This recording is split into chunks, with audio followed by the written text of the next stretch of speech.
Hello बच्चों, चलिए प्रश्न को देखते हैं। प्रश्न है हमारे पास, माना n एक विषम पूर्णांक है यदि साइन n थीटा बराबर सिग्मा r 0 से लेकर n तक बी आर गुणा साइन की घात r थीटा, जहां थीटा वास्तविक संख्याओं से संबंध रखता है, तब हमें प्रश्न के विकल्प से हमें देखने को मिल रहा है कि प्रश्न हमें B0 तथा B1 का मान ज्ञात करने को कह रहा है। प्रश्न के हमारे पास चार विकल्प दे रखे हैं A, B, C, D, जिनमें से हमें एक सही विकल्प का चयन करना है। चलिए सर्वप्रथम हम प्रश्न के लिए मुख्य अवधारणा लिखते हैं। मुख्य अवधारणा मुख्य अवधारणा में हम सीमा के एक महत्वपूर्ण सूत्र का अध्ययन करेंगे, जो कि कुछ इस प्रकार होता है कि सीमा x जहां 0 की तरफ अग्रसर है, साइन x बटा x दे रखा हो तो इसका मान 1 के बराबर होता है। अतः प्रश्नानुसार प्रश्न में हमारे पास समीकरण दे रखी है, साइन n थीटा बराबर हमें दे रखा है सिग्मा r 0 से लेकर n तक बी आर साइन की घात r थीटा दे रखा है, और प्रश्न में हमें B0 तथा B1 का मान ज्ञात करने को कहा है। तो सर्वप्रथम हम क्या करते हैं, जो साइन n थीटा बराबर हमें दे रखा है सिग्मा r 0 से लेकर n तक बी आर साइन की घात r थीटा, इसमें r का मान रखते हैं। तो जब हम r का मान शून्य रखेंगे तो हमारे पास क्या प्राप्त होगा, B0 गुणा साइन की घात 0 थीटा, तो किसी भी संख्या की घात 0 1 होती है, तो हमारे पास B0 प्राप्त होगा। इसी प्रकार जब r का मान 1 रखेंगे तो हमारे पास प्राप्त होगा B1 गुणा साइन की घात 1 थीटा। इसी प्रकार जब r का मान 2 रखेंगे तो B2 गुणा साइन वर्ग थीटा प्लस B3 गुणा साइन घन theta plus dash dash dash, इस प्रकार n पदों का योग है तो Bn साइन की घात n थीटा। क्योंकि प्रश्न के विकल्पों से हमें देखने को मिल रहा है कि प्रश्न का जो विकल्प है वह हमें एक तो B0 और B1 का मान ज्ञात करने को कह रहा है। तो B0 ज्ञात करने के लिए जो हमारी समीकरण 1 है, यदि उस समीकरण 1 का हम दायां पक्ष देखें, तो यदि हम B0 ज्ञात करना है तो हम समीकरण 1 में थीटा का मान शून्य रख देते हैं। रखने पर तो हमारे पास बाएं पक्ष में हम रखेंगे तो साइन n गुणा शून्य बराबर B0 प्लस B1 गुणा साइन शून्य प्लस B2 गुणा साइन वर्ग शून्य प्लस B3 गुणा साइन घन शून्य plus dash dash dash plus Bn गुणा साइन की घात n शून्य। तो साइन 0 डिग्री का मान हमारे पास 1 होता है, तो यहां से हमारे पास जो B0 का मान आएगा वह हमारे पास प्राप्त हो जाएगा 0। प्रश्न में हमें B0 का मान ज्ञात करने को कहा था, जो कि हमारे पास 0 प्राप्त हो रहा है। एवं प्रश्न के विकल्पों से हमें देखने को मिल रहा है कि हमें B1 का मान ज्ञात करने को कह रहा है। तो पुनः समीकरण 1 को हल करते हैं और B1 का मान ज्ञात करते हैं। तो पुनः समीकरण 1 से, समीकरण 1 हमारे पास क्या थी, साइन n थीटा बराबर B0 plus B1 sine n theta plus B2 sine वर्ग थीटा। हमारे पास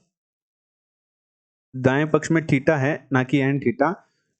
B0 plus B1 sine theta B2 sine वर्ग थीटा प्लस B3 साइन घन theta plus dash dash dash, ऐसे हमारे पास n पदों का योग है, अर्थात Bn साइन की घात n थीटा। अब हम क्या करते हैं,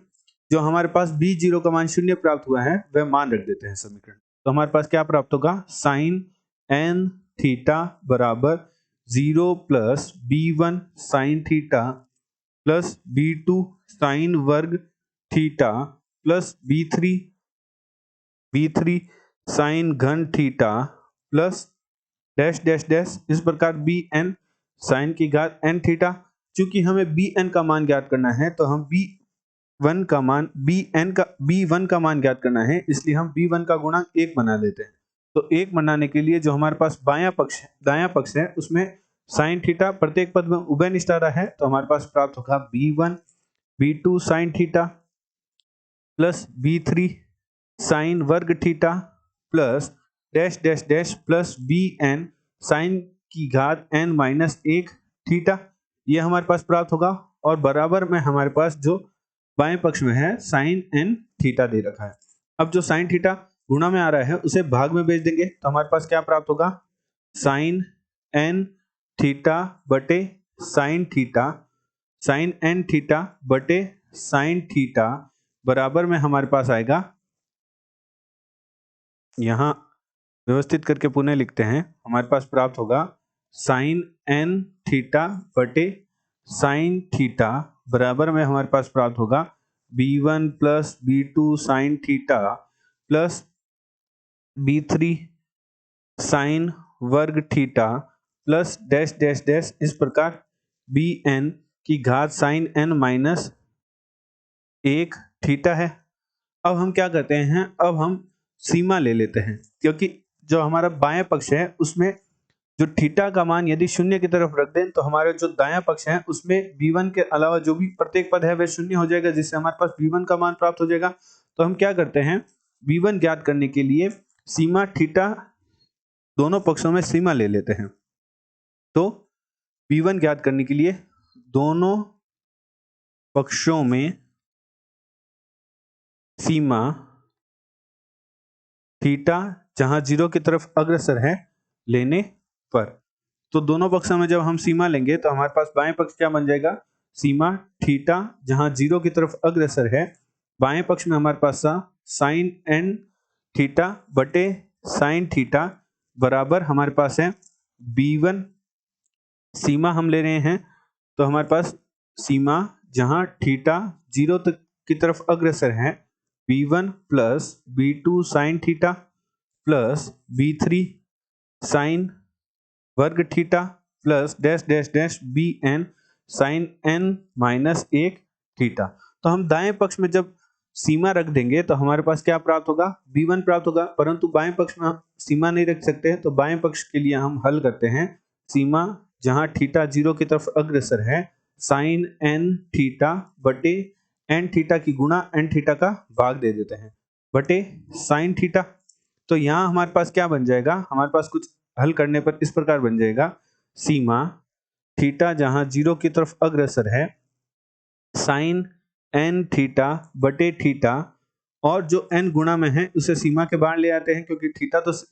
जो सीमा है वह थीटा के लिए है, और गुणा थीटा बटे साइन थीटा बराबर b1, यहां हमारा n थीटा था तो हम कुछ इस प्रकार लिख सकते हैं, सीमा थीटा जहां 0 की तरफ अग्रसर है साइन n थीटा बटे n थीटा, और जो गुणा में है उसे हम यदि बटा में ले जाएं तो ये पूरे पर सीमा है हमारे पास साइन थीटा बटे थीटा बराबर हमारे पास है b1 के। तो जो सीमा है वह दोनों पदों पर चली जाएगी अर्थात अंश तथा हर पर लगेगी, तो साइन हमारे पास कुछ इस प्रकार भी हम लिख सकते हैं, हमारे पास गुणधर्म होता है सीमा के गुणधर्म से, कि हम इस प्रकार भी लिख सकते हैं, n गुणा में हमारे पास है सीमा